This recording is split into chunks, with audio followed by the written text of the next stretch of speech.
KKM Fakulti Rahma dengan NIM D600210147. Halo, aku Puspa Arum Distiasi, NIM D600210166. Halo, saya Fantari Munama Rizka Putri dengan NIM D600210157. Halo, aku Latinda Priamati, NIM D600210174. Kami dari kelompok 7 dengan contoh sila ketiga dalam kehidupan sehari-hari, yaitu Persatuan Indonesia. Selamat menonton.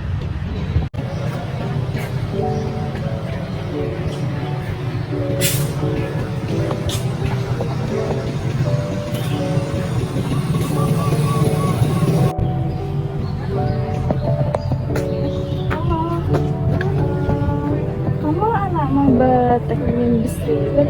Iya, Aku mau boleh kenalan? boleh. Nama aku Rati, aku dari teknik industri. Aku asal dari Jambi. Aku Putri, aku juga maba dari teknik industri juga. Aku asal dari Sulawesi. Kamu tahu nggak kelas teknik industri itu yang mana? Ini aku juga mau cari tahu, tapi nggak tahu nih kelasnya gimana. Kita cari teman-teman yang lain dulu apa? Boleh. Yaudah yuk. Yuk.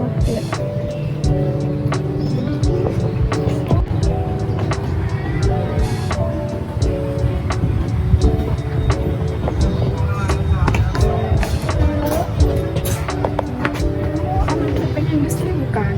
Iya. Mau tanya dong kelasnya teknik industri sebelah mana ya? Saya kan nggak tahu. teknik industri ini lebu iki lho, mlebu laran iki lurus terus belok nangan. Belok nangan kanan lho. Belok tangan kanan.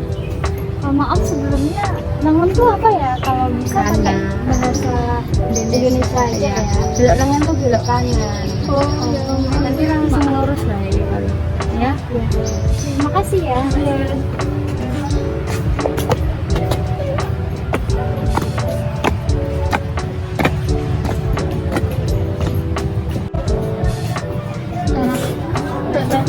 Bilang apa ya? Aku lupa. Jadi katanya belum nengen nggak tahu sebelum mana ya?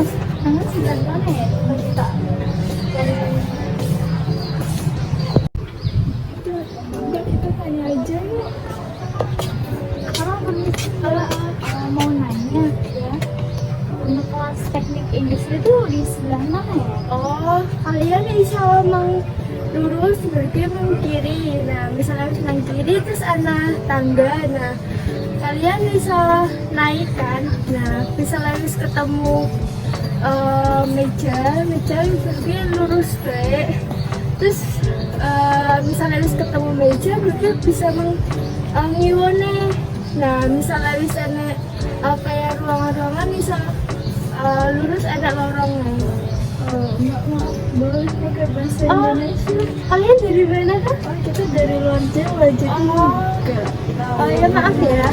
Jadi tuh kalian bisa ini belok kanan, habis itu belok kiri. Nah kalau bisa ketemu mejanya, kalian bisa lurus aja. Nanti kalau bisa ketemu ruangan, bisa kiri, habis itu lurus. Terus kalau bisa ketemu lorong, bisa masuk aja.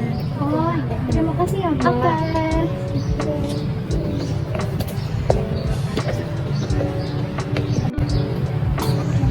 Gini kan kita bisa paham gitu. Ya, soalnya tadi mbaknya ngomongnya pakai bahasa Jawa jadi nggak ngerti. Iya. Dari video singkat tadi dapat kita simpulkan bahwa Diperlukannya bahasa persatuan yaitu bahasa Indonesia Karena di Indonesia terdapat berbagai macam suku, bahasa, dan budaya. karena bahasa Indonesia kita jadi saling mengerti dan saling memahami walaupun kita dari berbagai daerah. karena bahasa persatuan kita adalah bahasa Indonesia. Dadah. Sampai jumpa. Sekian video dari kelompok kami, yaitu penerapan sila ketiga dalam kehidupan sehari-hari. Terima kasih telah menonton. Dadah. Dadah. sila ketiga Pancasila, yaitu Persatuan Indonesia, yang terdiri atas dua kata, yaitu persatuan dan Indonesia. Kata persatuan terdiri atas akar kata satu plus imbuhan per an, kemudian menjadi kata persatuan. Secara morfemologi, kata persatuan berarti suatu hasil dari perbuatan atau nomina. Sedangkan dari sudut dinamikanya, pengertian persatuan yaitu suatu proses yang dinamis Indonesia adalah merupakan suatu kualitas yaitu persatuan untuk wilayah, bangsa, dan negara. Makna sila ketiga Pancasila. Nah, pada makna sila ketiga Pancasila ini sebagai dasar warga negara Indonesia dalam berkehidupan di mana kita harus bersatu tanpa membeda-bedakan, entah berdasarkan warna kulit, suku, adat, daerah, dan yang lainnya. Dalam sila ketiga ini juga membawahi sila di bawahnya, di mana dalam sila ke-1 dan ke-2 dalam agama manapun diajarkan hal kebaikan dan persatuan, sedangkan dalam sila kedua kita juga harus saling menghormati hak-hak orang lain yang bersikap tidak membeda-bedakan. Itu merupakan landasan yang tepat yang menjadi makna bagi sila ketiga. Makna selanjutnya dari sila ketiga yaitu pohon beringin merupakan simbol sila ketiga yang berbunyi Persatuan Indonesia. Lambang pohon beringin dengan akar yang menjulur ke bawah bermakna sebagai tempat berteduh.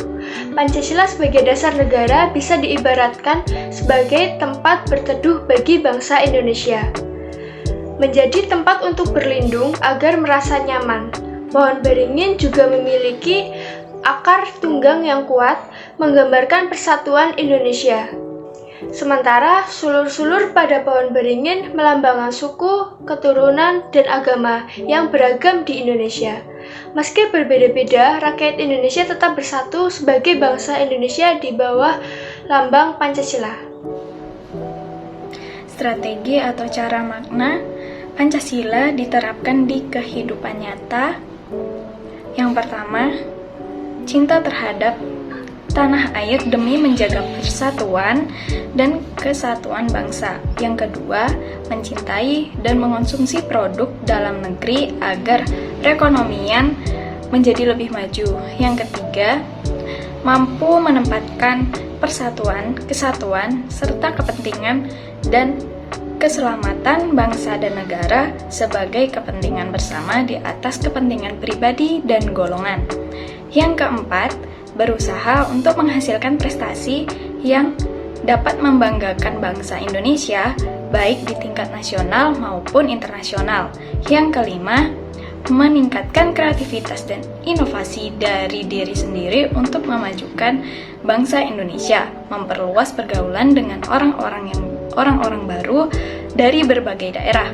Yang keenam, menghargai dan menghormati kebudayaan daerah lain.